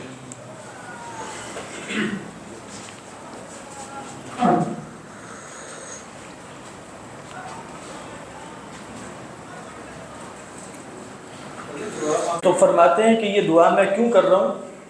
وَإِنِّي خِفْتُ الْمَوَالِيَ مِنْ وَرَائِي، مجھے اپنے پیچھے موالی سے اندیشہ ہے، خوف موالی کیا ہے؟ مولا کی جمع. آپ جانتے ہیں کہ عربی زبان میں مولا کا لفظ بہت زیادہ یعنی متعدد معنوں میں استعمال ہوتا ہے. مولا کا لفظ آزاد کردہ غلام کے لیے، مولا کا لفظ مالک کے لیے، مولا کا لفظ چچا کے بیٹے کے لیے، مولا کا لفظ خدا کے لیے، مولا کا لفظ مددگار کے لیے، پشت پناہ کے لیے، اور مولا کا لفظ وارث کے لیے۔ یہاں جو معنی ہے مولا کا، اس کی جمع یہ وارثین، قرآن میں آیا جیسے وارثین کے معنی میں وَلِكُلٍّ جَعَلْنَا مَوَالِيَ مِمَّا تَرَكَ الْوَالِدَانِ وَالْأَقْرَبُونَ، ہم نے ہر ایک کے لیے کچھ وارثین بنائے ہیں اس میں سے جو اس کے والدین اور اقربون چھوڑ کے جائیں۔ تو اب یہاں موالی کس معنی میں ہے؟ وارثین کے معنی میں۔ تو یہاں بھی آیت میں اتفاق ہے کہ موالی سے مراد ان کے بھتیجے ہیں، اور بھتیجوں سے مراد اولاد تو نہیں تھی نا، یعنی ہیں وارثین ہیں، لیکن وہ وارثین جیسے چچا کے بھتیجے ہیں، بھانجے ہوں گے، لیکن بھتیجے ہی ہوتے ہیں۔ تو وہ کہہ رہے ہیں کہ مجھے اپنے بعد من ورائی، آپ دیکھ رہے ہیں یہ لفظ بھی خوبصورت، جیسے انسان جب جا رہا ہے، انسان آگے ہے، کسی کو پیچھے چھوڑ کے گیا ہے نا، من ورائی، تو ورا پیچھے کو کہتے ہیں۔ تو جب میں دنیا سے رخصت ہو جاؤں گا تو اپنے پیچھے کچھ لوگوں کو چھوڑوں گا، مجھے ان سے اندیشہ ہے، بس اپنے وارثین سے اندیشہ ہے مجھے۔ کس بات کا اندیشہ ہے یہ نہیں پتا ہے، یعنی خفت الموالیہ میں کیا یہ ہے کہ وہ خوفناک ہیں تو ان سے میں ڈرتا ہوں، مراد کچھ اور چیز ہے نا جس کا اندھیرا ہے۔ تو وہ کہتے ہیں خفت وہ ہے کہ مجھے اپنے وارثی سے اندیشہ ہے کہ وراثت کا حق ادا نہیں کریں گے، ان میں کوئی ایسے لوگ نہیں ہیں جو علوم نبوت کے وارث بن سکیں، یہ وجہ ہے۔ اور یہ جیسے نحن معاشر الانبیاء لا نرث ولا نورث، یہاں مادی میراث کی بات نہیں ہو رہی۔ اللہ کے رسول فرماتے ہیں ہم تو انبیاء کی جو جماعت ہے نا، ہم وارث بنتے ہیں نا، وراثت ہماری تقسیم ہوتی ہے۔ ما ترکناہ صدقہ، جو ہم چھوڑتے ہیں وہ کیا ہے؟ وہ تو صدقہ ہے۔ لہٰذا یہ تو نہیں ہو سکتا کہ وہ کہہ رہے ہوں، اگرچہ بعض مفسرین نے یہ ذکر کر دیا ہے اور کچھ روایات کی بنیاد پہ، رائے مجھے ضعیف لگتی ہے۔ اکثر علماء کا خیال یہ ہے کہ وراثت سے مراد وراثت مالی نہیں ہے۔ ابن عاشور علیہ الرحمہ اس طرف گئے کہ وراثت مالی ہے، ٹھیک ہے، ابن عاشور، لیکن مشکل بات لگ رہی، وراثت مالی کی بات نہیں ہو رہی، کیونکہ اس بات کی ٹینشن کہ بھئی میرا مال کا وارث کون بنے گا، یہ انبیاء علیہ السلام کے اتنے لائق لگتی نہیں ہے۔ ان کو اگر وراثت میں ان کو اگر اپنے بات اندیشے ہیں تو وہ دین کے اعتبار سے ہوتے ہیں۔ جیسے حضرت یعقوب علیہ السلام کی جب وفات کا وقت آیا تو انہوں نے اذ قال لبنیہ ما تعبدون من بعدی، تو میرے بعد عبادت کس کی کرو گے؟ قالوا نعبد الہک۔ تو لہذا یہاں بھی علوم نبوت کی بات ہو رہی ہے۔ اس لیے آپ دیکھیں نا، وہ یریثنی و یریث من آلی، یہ کافی قوی قرینہ ہے کہ وراثت مالی تو پھر آل یعقوب کی ساری وراثت مالی ان کو تو نہیں حاصل ہوگی نا، لیکن آل یعقوب میں جتنے بھی انبیاء علیہ السلام آئے ہیں تو ایک نبی آئے گا تو ان کے تمام علوم کا وارث ہوگا نا۔ تو فرمایا انی خفت الموالیہ من ورائی، وہ آگے بات آئے گی یریثنی و یریث من آل یعقوب، لیکن اس سے بات واضح ہو رہی ہے نا، وَكَانَتِ امْرَأَتِي عَاقِرًا فَهَبْ لِي مِن لَّدُنْكَ وَلِيًّا۔ گویا علماء نے کہا کہ کبھی دعا کا ادب یہ ہوتا ہے کہ آپ اپنی حاجت بیان کر دیں اور مانگے کچھ نہ، یہ بھی انبیاء علیہ السلام کی سنت ہے۔ جیسے لا الہ الا انت سبحانک انی کنت من الظالمین، کچھ نہیں مانگا گیا۔ اچھا، حضرت زکریا علیہ السلام کی بھی جو سورہ انبیاء میں دعا نقل کی گئی ہے اس میں بھی انہوں نے کچھ نہیں مانگا، وہ کیا ہے؟ وَزَكَرِيَّا إِذْ نَادَى رَبَّهُ رَبِّ لَا، اچھا اس میں مانگے ویسے رَبِّ لَا تَذَرْنِي فَرْدًا وَأَنْتَ خَيْرُ، ایک اور جگہ جہاں نہیں مانگا، وہاں صرف اپنی حالت کا بیان کیا، یعنی یہاں تو کہہ دیا رَبِّ لَا تَذَرْنِي فَرْدًا، اے رب مجھے فرد نہ چھوڑ، اکیلا نہ چھوڑ۔ اب وہاں بھی آپ دیکھیں یہ نہیں کہا کہ مجھے اس وقت وراثت کی حاجت ہے، بلکہ لا تذرنی فردا، یعنی مجھے دو کر دیجیے۔ سر آپ نے کیا فرمایا تھا کہ انبیاء بعض وارثان مانگتے تھے حاجت کی، ہاں صرف اپنی حالت، جیسے اس کی مشہور مثال علماء نے کی کہ لا الہ الا انت سبحانک انی کنت من الظالمین، آپ دیکھیں اس میں کیا مانگا ہے؟ انی مسنی الضر کہتے ہیں، بس آگے وہ ڈیٹیلز میں بتا انی مسنی الضر وانت ارحم الراحمین، اس میں بھی حالت کا بیان ہے۔ ہاں اور اپنی اس میں تو فنتصر ہے نا، لیکن یہ جو انہوں نے مثال دی ہے یہ والی جو پیچھے آئی تھی وَأَيُّوبَ إِذْ نَادَى رَبَّهُ أَنِّي مَسَّنِيَ الضُّرُّ وَأَنْتَ أَرْحَمُ الرَّاحِمِينَ، اس میں کوئی سوال نہیں ہے، بس اپنی حالت کا بیان ہے اور جس سے مانگا جا رہا ہے اس کی حالت کا بیان ہے۔ میں تکلیف میں ہوں، آپ ارحم الراحمین، بس خود ہی نتیجہ واضح ہے۔ اسی طرح لا الہ الا انت سبحانک انی کنت من الظالمین میں بھی کوئی دعا نہیں ہے، یعنی آپ کے سوا کوئی معبود نہیں ہے، آپ پاک ہیں، بے شک میں ظالم ہوں، اب کیا کیا جائے، معذوف ہے۔ اور کبھی کیا ہوتا ہے کہ دعا تفصیل کے ساتھ ہوتی ہے کہ میں مانگ کیوں رہا ہوں اور مجھے کیا چاہیے۔ اب دیکھیں یہاں علماء نے کہا تفصیلی دعا کی مثال ہے، وہ کیسے؟ انہوں نے دیکھیں تفصیل دیکھیں کتنی زبردست، پہلے کہتے ہیں ربی انی وہن العظم منی، اپنی حالت بھی بیان ہو رہی ہے، ادھر ہڈیاں کمزور ہو گئیں، واشتعل الرأس شیبا، یہ بھی ہے، ولم اکن، واسطہ بھی دے دیا، وسیلہ بھی دے دیا، ولم اکن بدعائک ربی. اب اس کے بعد بتا رہے ہیں یہ دعا کی حاجت مجھے کیوں ہے، اس کی تعلیل بھی، اس کے اوپر حجت بھی قائم کریں. وہ کیا ہے، وَإِنِّي خِفْتُ الْمَوَالِيَ مِنْ وَرَائِي. اچھا اس کے بعد یہ بھی بتا رہے ہیں کہ جو مراد ہے اس کے حاصل ہونے میں رکاوٹیں کیا ہیں. وَكَانَتِ امْرَأَتِي عَاقِرَةً. سمجھ آ رہی ہے کہ نہیں، مطلب بہت تفصیلی دعا ہے. اور پھر چاہیے کیا، اچھا کیا چاہیے اب تمہیں، فَهَبْ لِي مِن لَدُنْكَ وَلِيًّا. یعنی دعا اپنی تمام تر تفصیلات کے ساتھ یہاں موجود ہے، نہیں کوئی تفصیل رہ گئی. دعا کیوں کر رہا ہوں، میری حالت کیا ہے، برے اندیشے کیا ہیں، مجھے اولاد کیوں چاہیے. اچھا اولاد کیوں نہیں ہوئی ابھی تک آپ کی، وہ بھی بتا دیا کہ وجہ یہ ہے، لیکن پھر بھی مجھے چاہیے. اچھا چاہیے تو اب کیسے ملے گی، فرمایا من لدن کا. اور علماء نے کہا کہ لدن قرآن مجید میں آتا ہے جہاں ما فوق الاسباب کوئی شے عطا کی جا رہی ہے، یعنی وہ بتانا یہ چاہ رہے ہیں کہ واقعتاً میرے پاس سبب تو ہے کوئی نہیں، اور میں خود بھی بڑھاپے تک پہنچ گیا ہوں. وہ آگے فرمائیں گے جب ان کو خوشخبری دی جائے گی نا، تو وہ صرف امراتی آخر نہیں کہیں گے، یہاں تو صرف امراتی آخر کا ہے، وہاں کہیں گے وقت بلغت من الکبر عتیہ، وہ بھی میں خود بھی بوڑھا بہت، یہاں بھی نہیں بتایا اللہ نے، یہاں اپنی بیگم نے ذکر کیا وامراتی عاقرہ فہب لی من لدنک ولیہ. تو آپ دیکھیں دعا میں نا جو کچھ ہو سکتا ہے، وجہ کیا ہے، اپنی حالت کیا ہے، چاہیے کیوں، رکاوٹ کیا ہے، مانگنا کیا ہے، سب بیان کریں. تو اس کا مطلب یہ بھی کوئی دعا کے آداب کے منافی نہیں ہے کہ کئی دفعہ انسان صرف اپنی حالت کے بیان پر اکتفا کرتا ہے، اور کئی دفعہ جیسے تفصیل کے ساتھ اللہ تعالیٰ سے. آپ کہیں کہ تفصیل کے ساتھ تو اللہ کو معلوم نہیں ہے کیا، یہاں وہ سوال، تو اس کا جواب علماء یہ دیتے ہیں کہ یہ تو یقین ہے کہ اللہ کو معلوم ہے، لیکن عبودیت کا اظہار بھی تو کرنا ہے. عبودیت کا اظہار تو ایسے ہی ہوگا کہ اللہ کے سامنے چھوڑے دو کہ میں ایسا ہوں، میں ایسا ہوں، مجھے چاہیے، میں کمزور ہوں، اور فلاں ہے اور فلاں ہے. تو عبودیت کے اظہار کے لیے دعا میں تفصیل بھی کی جا سکتی ہے، لیکن وہ عبودیت کا اظہار ہوگا. سر بعض اوقات قلب کا ایسا حال بھی تو ہوتا ہے کہ دل کر رہا ہے کہ تسلی نہیں ہو رہی، بتاؤ میری کھولوں بولوں اپنا. وہ جیسے ہم نے حضرت موسیٰ علیہ السلام کے جب سورۃ طٰہٰ میں پڑھا تو انہوں نے تفصیل شروع کر دی، حالانکہ اللہ نے تو نہیں پوچھی، انہوں نے پوچھا وما تلک بیمینک یا موسیٰ، بس اتنی سی بات تھی. اس کا جواب کیا تھا، ہی عصائی. اس کے بعد انہوں نے کیا کہا، ہی عصائی اتوکأ علیہا احش بہا علی غنمی. اور دیکھیے ولی فیہا مآرب اخری، اور بھی کافی کام ہے اس میں. حالانکہ اللہ نے اس کے مقاصد اور منافع نہیں پوچھے تھے، اللہ نے صرف پوچھا تھا وما تلک بیمینک یا موسیٰ، تمہارے دائیں ہاتھ میں کیا شے ہے. اس کا جواب کیا تھا، ہی عصائی. تو ان کا بہت سی وجوہات میں علماء نے بیان کی، لیکن ایک یہ ہے ان کا بات لمبا کرنے کا بھی دل چاہ رہا ہے کہ ٹھیک ہے. خوف میں بھی کئی دفعہ انسان زیادہ بیان کر دیتا ہے، بہت سی وجوہات ہو سکتی ہیں، پریشانی میں بھی زیادہ بیان کرتا ہے. بعض اوقات تمہارا کوئی قریبی دوست ہوتا ہے، اس سے بڑا قلبی تعلق ہوتا ہے، مطلب یار مجھے پتہ ہے، پتہ نہیں یار تو سن، ہاں تو وہ تسلی نہیں ہو رہی، دل کر رہا بتاؤں. وائس سارا جیسے تفصیلی نہیں ہے، مطلب بالکل ایک قدم یہ آپ جانتے ہیں، آپ کو جانتے ہیں، کسی معاملہ کرنے آتا ہے. اصل میں اس میں بھی تفصیلی ہے. دیکھیں اس میں وسیلہ پکڑا ہے کہ نہیں، یہ بھی ایک کمال درجے کا وسیلہ ہے کہ انسان اپنے ذوف اور اپنے فقر کا وسیلہ پکڑے. لیکن اس میں کیا ہے، فَإِنَّكَ تَقْدِرُ وَلَا أَقْدِرُ. وسیلہ یعنی اگر آپ اس کو یوں کہیں گے تو اس کو اگر میں ریفریز کروں عربی زبان میں تو یوں کہا جائے گا أَتَوَسَّلُ بِغِنَاكَ وَفَقْرِ.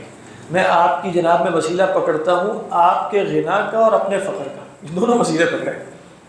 یعنی اس میں ایک درجے کی تفصیل ہے، ایک ذرا چھپی ہوئی ہے کہ فَإِنَّكَ تَقْدِرُ وَلَا أَقْدِرُ. اور پھر فرمایا کہ میں وسیلہ پکڑتا ہوں آپ کے علم شامل کا اور اپنے جہل تام کا.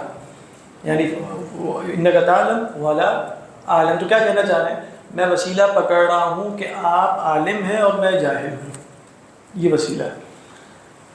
تو اس میں مانگا جا رہا ہے ایک شے کے بارے میں پوچھنا ہے، لیکن بتایا جا رہا ہے کہ مجھے نہیں پتہ کہ یہ خیر ہے کہ نہیں، کیونکہ میں جاہل مطلب ہوں. تو پھر آگے کہہ دیا کہ إِن كُنتَ تَعْلَمُ أَنَّ هَذَا الْأَمْرَ.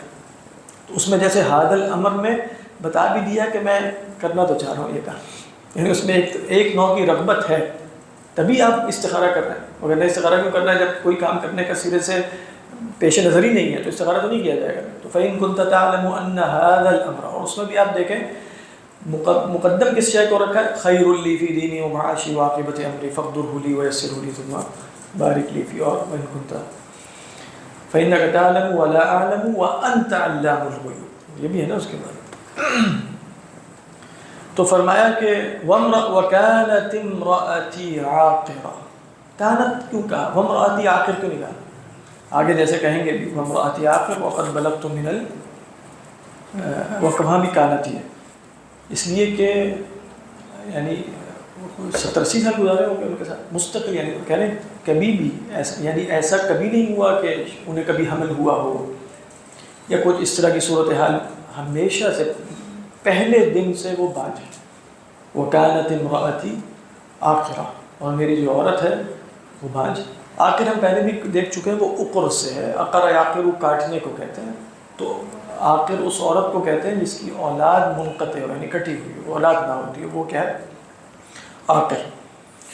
تو فرمایا وَكَانَتِ امْرَأَتِي عَاقِرًا فَهَبْ لِي، اب یہ فا کیا ہے؟ ان سب باتوں کا نتیجہ ہے، یعنی کن سب باتوں کا نتیجہ ہے؟ انی وَهَنَ الْعَظْمُ مِنِّي وَاشْتَعَلَ الرَّأْسُ شَيْبًا وَلَمْ أَكُنْ بِدُعَائِكَ رَبِّ شَقِيًّا وَإِنِّي خِفْتُ الْمَوَالِيَ وَكَانَتِ امْرَأَتِي عَاقِرًا فَهَبْ لِي۔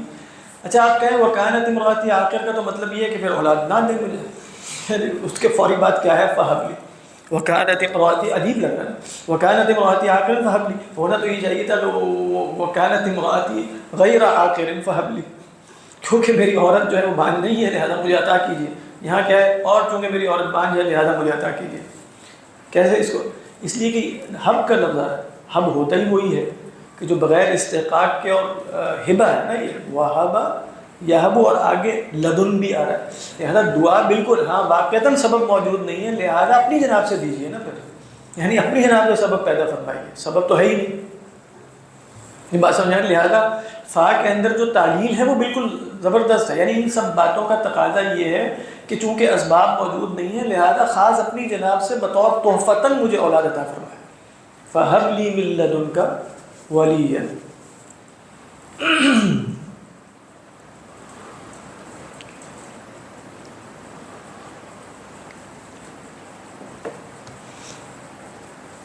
اب پیچھے جو علماء نے نقل کیا کہ وَلَمْ أَكُمْ بِدُعَائِكَ رَبِّ شَقِيًّا، کہ میں آپ سے مانگ کر کبھی نامراد نہیں ہوا۔ اس میں علماء نے کہا کہ اولاد تو اس کے اندر پہلے ہی مانگی ہوگی، بات واضح ہے کہ یعنی اگر وہ 100 سال کے ہو چکے ہیں تو اولاد جس زمانے میں ہونے کے امکانات زیادہ ہوں گے، کیا اس زمانے میں انہوں نے اولاد طلب نہیں کی ہوگی؟ طلب تو کی ہوگی اولاد، تو اس وقت تو اولاد نہیں ہوئی۔ جب وہ 20 سال کے ہوں گے، 30 سال کے، 40 سال کے، ان کی زوجہ محترمہ بھی جوان ہوگی، تو اس زمانے میں تو نہیں ہوئی۔ لیکن پیچھے کیا کہہ رہے ہیں؟ وَلَمْ أَكُمْ بِدُعَائِكَ رَبِّ شَقِيًّا، یعنی آپ سے مانگ کر جو ہے وہ میں کبھی محروم بھی نہیں رہا۔ تو دو ہی احتمالات ہو سکتے ہیں، ایک تو یہ کہ انہوں نے اولاد کبھی نہیں مانگی تھی، یہ بھی ممکن ہے، لیکن اب کیوں مانگی ہے؟ اب اچانک سیدہ مریم کو دیکھ کر ان کو خیال آیا کہ ان کی بھی اولاد ہونی چاہیے، اور جب انہوں نے دیکھا کہ كلما دخل عليها زكريا المحراب وجد عندها رزقا قال يا مريم أنى لك هذا قالت هو من عند الله إن الله يرزق من يشاء بغير حساب، جب انہوں نے یہ جملہ سنا تو جیسے اچانک انہیں خیال ہے کہ هنالك دعا زكريا ربه قال رب هب لي من لدنك ذرية طيبة۔ دوسری رائے زیادہ قوی ہے کہ نہیں، مانگی ہوگی انہوں نے، لازماً مانگی ہوگی، یہ تھوڑی کہ 100 سال کے بعد مانگ رہے ہیں، پہلے بھی مانگی ہوگی، لیکن وہ یہ نہیں کہہ رہے کہ دعا قبول نہیں ہوئی، کیونکہ وَلَمْ أَكُمْ بِدُعَائِكَ رَبِّ شَقِيًّا میں ہے کہ آپ سے مانگ کر محروم کبھی نہیں رہا۔ تو یہ بات 100% یقینی ہے کہ اللہ سے مانگ کر انسان محروم نہیں رہے گا، چاہے وہ شے ملے یا نہ ملے، قطع نظر اس کے۔ یعنی اگر انسان یہ سمجھے کہ میں نے خدا سے مانگا اور جو شے مانگی وہ نہیں ملی لہذا میں شقی رہا یا محروم رہا، اس کی نفی ہو رہی ہے۔ یعنی کہ جب بھی اللہ تعالیٰ سے مانگا جائے گا تو ہر صورت میں مل جائے گا، وَلَمْ أَكُمْ بِدُعَائِكَ، کسی بھی صورت میں ملے، یا فوری طور پہ آپ دیکھیں اگر خدا سے صحیح طریقے پر دعا مانگی جائے تو خدا تو مل ہی جاتا ہے، یعنی کچھ اور ملے یا نہ ملے تو اللہ تو مل ہی جاتا ہے۔ نہیں، یہ تو مجربی بات ہوگی کہ مطلب اللہ سے تعلق تو پیدا ہو ہی جاتا ہے، تو اصل مقصود سے تو تعلق پیدا ہو گیا، تو فوری طور پہ دعا کے نتیجے میں کچھ ملتا تو ہے ہی لازماً، یہ نہیں ہو سکتا کہ نہ ملے، وہ صفر الیدین کی کوئی صورت ہے ہی نہیں اگر دعا اپنے ادب اور شرائط اور رزق حلال وغیرہ کے ساتھ ہے۔ تو پھر اس کا امکان کوئی نہیں ہے کہ دعا قبول نہ ہو. لہذا وَلَمْ أَكُمْ بِدُعَائِكَ رَبِّ شَقِيًّا میں وہ دعائیں بھی شامل ہیں جو وہ اولاد کی طلب کے لیے کرتے رہے ہیں جو بظاہر مقبول نہیں ہوئی. لیکن اس کے بارے میں بھی ان کا تبصرہ کیا ہے کہ وَلَمْ أَكُمْ بِدُعَائِكَ رَبِّ شَقِيًّا. واللہ اعلم. اور 90 سال ہو چکے ہیں, 100 سال ہو چکے ہیں, تو ان کے ہاں مطلب یہ انبیاء علیہ السلام یہ نہیں کہ خدا کو آزما رہے ہیں دعا کے ذریعے. اچھا خدا نے دیکھتے ہیں دیتا ہے کہ نہیں دیتا, خدا کو ٹیسٹ تھوڑی کیا جاتا ہے, خدا کا تجربہ تھوڑی ہوتا ہے. تو بندے بن کے پکار رہے ہیں نا, تو وہ بندے کی طرح خطاب کر رہے ہیں. اس کے بعد فرمایا کہ وہ بچہ کیا کرے گا, جو ولی. اب دیکھیں ولی کا لفظ بولا فَهَبْ لِي مِن لَّدُنْكَ وَلِيًّا, تو کہا کہ جیسے مولا وارث کے لیے استعمال ہوتا ہے ولی بھی وارث کے لیے استعمال ہوتا ہے. تو یہاں ولی اصلاً وارث کے معنی میں ہے, اے میرے رب مجھے اپنی جناب سے ایک وارث دے دے جو میرے نسب میں بھی میرے سے قریب ہو, کیونکہ ولی کا لغوی معنی کیا ہے, قریب ہونا.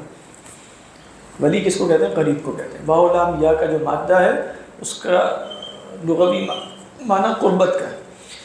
یریثنی, اب یہ ولین کی صفت ہے, وہ ولی کیا ہوگا, اس کا جملہ جو فعلی آ رہا ہے اس کی صفت یریثنی, وہ میرا بھی وارث ہو جائے گا. اور حضرت زکریا خود نبی ہیں. وَيَرِثُ مِنْ آلِ یعقوب, اور آل یعقوب میں سے بھی کس کا وارث ہوگا, العلم, علم کا وارث ہو جائے گا. جیسے اللہ تعالیٰ نے جیسے سیدنا یوسف کو فرمایا نا کہ وَكَذَلِكَ يَجْتَبِيكَ رَبُّكَ وَيُعَلِّمُكَ مِنْ تَأْوِيلِ الْأَحَادِيثِ وَيُتِمُّ نِعْمَتَهُ عَلَيْكَ وَعَلَى آلِ یعقوب كَمَا أَتَمَّهَا عَلَى أَبَوَيْكَ مِنْ قَبْلُ. تو یہ پوری آل یعقوب کون ہے, بنی اسرائیل. تو بنی اسرائیل میں گویا آل یعقوب کے انبیاء کے وارث کون ہوتے ہیں, انبیاء علیہ السلام. کلما ہلک نبی خلفہ نبی. تو زکریا علیہ السلام کو جو بیٹا ملے گا وہ ان کا ڈائریکٹ وارث تو ہوگا, لیکن پورے سلسلہ نبوت کا بھی تو وارث ہوگا. وَيَرِثُنِي وَيَرِثُ مِنْ آلِ یعقوب وَاجْعَلْهُ رَبِّ رَضِيًّا, اور اے میرے رب اسے بنا رضی, فعیل کے وزن پہ پھر آگے رضی. تو فعیل کا وزن جو ہے وہ اسم الفاعل اور اسم المفعول دونوں کے لیے استعمال ہو جاتا ہے. یہاں اس میں مفعول کے معنی ہے. یہ نہیں ہے کہ اس کو راضی بنا, راضی تو وہ اس کو مرضی بنا. مرضی کس کو کہتے ہیں, رضی یرضا سے, جس سے اللہ راضی ہو وہ مرضی ہے. تو یہاں رضی اس میں مفعول کے معنی میں, اللہ اسے ایسا بنا جس سے تو راضی ہو. اب آپ دیکھیں کہ پھر بغیر عطف کے آ رہا ہے. بغیر عطف کے کیوں آ رہا ہے, گویا سننے والے نے کہا کہ اچھا اس دعا کا جواب کیا ہے. تو اللہ تعالیٰ نے بتایا کہ ہم بتاتے ہیں دعا کا جواب کیا ہے. یا زکریا, اے زکریا, انا نبشرک, دوسری قرأت نبشرک, ہم وہاں بھی پڑھ چکے ہیں سورہ آل عمران. آپ شیخ عبدالباسط کو سنیں گے تو وہاں ایسے انہوں نے اس طرح بھی پڑھا ہے, یا زکریا انا نبشرک بغلام, بغلام اسمہ یحییٰ, ایک لڑکا. غلام کہتے ہیں لڑکے کو عموماً جو بلوغت کی عمر کو نہ پہنچا. بات بات تو غلام کا لفظ طفل کے لیے بھی استعمال ہو جاتا ہے, سبی کے لیے بھی. سبی تھوڑا بڑے کو کہتے ہیں طفل, جو ہے ثم نخرجکم طفلا, جو بالکل نو مولود بچہ ہے وہ طفل ہے, اور پھر جب وہ بڑا ہوتا چلا جا رہا ہے تو وہ سبی ہے. 7 سال کا ہو گیا تو جیسے وہ سبی ہے, ممیز ہے. اور بلوغت سے پہلے ان سب کے لیے ایک مشترکہ نام کیا ہے, غلام, اور اس کی جمع غلمان ہے. جیسے فرمایا وَيَطُوفُ عَلَيْهِمْ غِلْمَانٌ لَهُمْ كَأَنَّهُمْ لُؤْلُؤٌ مَكْنُونٌ. تو جیسے ہم بھی اردو میں بول دیتے ہیں نا کہ فلاں لڑکا عطا فرما, وہ لڑکا یا بچہ, وہ کہیں گے لڑکا ہی ہے, مطلب وہ سب کے لیے لڑکے کا لفظ بول دیا جائے گا نا. فلاں کے ہاں لڑکے کی ولادت, لڑکے کی ہوئی ہے کہ بچے کی ہوئی ہے, کوئی لڑکا, غلام. تو فرمایا نبشرو کا بھی غلام اسمہ یحییٰ, جس کا نام ہوگا یحییٰ. اللہ تعالیٰ فرماتے ہیں لم نجعل لہ من قبل سمیہ. سمیع کے بارے میں 2 رائے ہیں. سمیع کس کو کہتے ہیں, اسی صورت میں ہم پڑھیں گے, اللہ کے لیے آئے گا هل تعلم له سمیہ, کیا اللہ کا کوئی سمیع تم جانتے ہو. یہ بھی فعیل کے وزن پہ ہے, بمعنی مسمى ہے. دیکھیں سمیع کہتے ہیں اسم سے ہے یہ, ٹھیک ہے. سمیع کہتے ہیں ہم نام کو, یہ اس کا زیادہ اوریجنل میننگ ہے. یا سمیع کہتے ہیں ہم وصف کو, یعنی مثال کے طور پہ اگر کسی کا نام ہی وہ ہے تو ہم کہیں گے یہ اس کا سمیع ہے, فلان سمیع فلان. لیکن اگر نام تو الگ الگ ہو لیکن اوصاف اور صفات میں مشابہت ہو تب بھی ہم اسے سمیع کہہ دیتے ہیں. یہاں دونوں ہی آرا پائی جاتی ہیں. ہم آگے بھی صورت میں دیکھیں گے کہ حل تعلم لہ سمیہ میں بھی یہی دو آرا پائی جاتی ہیں. پہلی رائے کے مطابق یہ کہ ہم نے اس کا نام یحییٰ رکھا ہے. اللہ تعالیٰ فرما رہے ہیں نا، حضرت زکریا نے تو نہیں رکھا. اللہ فرما رہے ہیں اس کا نام بھی ہم بتا دیتے ہیں یحییٰ ہوگا. اور یہ نام ایسا ہے لم نجعل لہ، ہم نے اس کے لیے نہیں بنایا من قبل، اس سے پہلے، سمیعاً ہم نام، یعنی پہلی دفعہ تاریخ میں یہ نام رکھا جا رہا ہے یحییٰ. بالکل کامن ہے لیکن کسی زمانے میں کامن نہیں ہوگا نا، پہلی دفعہ سنا گیا ہوگا یحییٰ، یہ کیا نام. تو اللہ تعالیٰ فرما رہے ہیں واقعتاً پہلے کوئی اس کا ہم نام نہیں ہے، یحییٰ تاریخ میں پہلی دفعہ رکھا جا رہا ہے. یہ رائے بھی قوی رائے ہے، اکثر علماء نے یہی بیان کی ہے اور سلف سے بھی مروی ہے کہ ان کے وہ یحییٰ علیہ السلام سے پہلے یحییٰ نام کا کوئی وجود نہیں تھا. یحییٰ کا مطلب یہاں ایک مطلب کہا کہ عبرانی زبان میں بھی یحییٰ اور عربی زبان میں یحییٰ تقریباً قریب المعنی الفاظ ہیں. یہ علامہ متولی شعرابی کی تحقیق ہے جو پچھلے زمانے کے تھے. وہ فرماتے ہیں کہ ویسے میں نے اور جگہ نہیں پڑھا اس طرح کہ یحییٰ کا لغوی معنی ہے زندہ رہنے والا. جو ہمارا بھی جو فعل مضارع ہے نا، حی یحییٰ، یحییٰ کیا ہے؟ فعل مضارع. حی یحییٰ، تو آج کل جیسے زندہ باد کا نعرہ لگانا تو کہتے ہیں یحییٰ فلان، یحییٰ فلان. تو یحییٰ کا مطلب ہے زندہ رہنے والا. اور دونوں ان کی تحقیق یہ ہے کہ اس لفظ کے اندر اصلاً ان کی شہادت کی خوشخبری ہے یا پیشن گوئی ہے، کیونکہ اللہ تعالیٰ فرما رہے ہیں ہم نے اس کا نام یحییٰ رکھا ہے. وہ فرماتے ہیں انسان جو نام رکھتا ہے تفاعلاً رکھتا ہے نا، برکت کے طور پہ دعا ہی کر رہا ہوتا ہے بھی فلاں کا نام ہم نے عبداللہ رکھا ہے تو چلو یہ اللہ کا بندہ ہی بنے گا، اور فلاں کا نام ہم نے یہ فلاں نبی کا رکھا ہے تو یہ اس کے مانند بنے گا. ہم تو گڈ عمل لیتے ہوئے تفاعلاً یہ کام کرتے ہیں. لیکن اللہ اگر یہ کام کرے تو اللہ تفاعلاً تو نہیں کر سکتا، اللہ کے تو پہ جو رکھا ہے وہی ہوگا. اگر اللہ نے کسی کا نام عبداللہ رکھا ہے تو ہو نہیں سکتا کہ وہ عبد الشیطان بن جائے، ممکن ہی نہیں. تو کہہ رہے ہیں اللہ نے جب یحییٰ اس کا نام بتایا تو مراد ہی شہید ہوں گے، ہمیشہ زندہ ہی رہنا ہے، ان پر موت نہیں آنی. تو وہ کون ہے کہ جس پر موت نہیں آنی یا موت آنی ہے تو اس کو مردہ نہیں کہا جا سکتا، تو وہ شہید ہی ہوتا ہے. تو اللہ تعالیٰ گویا بتا رہے ہیں کہ اسمہ یحییٰ، اور اس میں اشارہ ہے کہ سیستشہد سیکون شہیدا، کہ یہ شہید ہوں گے. واللہ عالم، یہ ان کی تحقیق ہے. باقی مجھے اور جگہوں پر واضح طور پر نہیں ملا کہ یہ یحییٰ کا لغوی معنی کیا ہے. اللہ کا ویسے یحییٰ کے اندر مطلب ایک تو تھی نا لائف ہوتا ہے، لائٹلی ہوڈ اس کو کہا جاتا ہے زندہ، وہ یعیش کا ہے، یعیش کے اندر، یعیش کے اندر. سمیع کا دوسرا معنی یہ لیا گیا ہے کہ ہم وصف بھی ان کا کوئی نہیں ہے. ان کے ہم وصف نہ ہونے میں جو علماء نے مانا بھی کہ ہم وصف تو انبیاء علیہ السلام سارے ہی ہوتے ہیں، سیداً و حصوراً و نبیًا من الصالحین، تو کہا کہ ان کو بچپن میں نبوت دی گئی ہے. یہ کچھ علماء کا خیال ہے. ابھی ہم پڑھیں گے وَآتَيْنَاهُ الْحُكْمَ صَبِيًّا، انہیں حکم، ان لوگوں نے کہا کہ یہاں حکم سے مراد کیا ہے؟ نبوت. یہ جو خاصیت ہے نا کہ بچپن میں نبوت عطا کر دی گئی ہے. عموماً کہا کہ 40 سال کی عمر میں دی جاتی ہے، ان کے بارے میں خاص کیا ہے؟ بچپن میں نبوت دی گئی ہے. وَآتَيْنَاهُ الْحُكْمَ صَبِيًّا. اگرچہ یہاں بھی دونوں آرا موجود ہیں، ہم دیکھیں گے کہ حکم سے مراد یہ نبوت ہے یا حکم سے مراد دانش اور دانائی اور عقل کی بات ہے.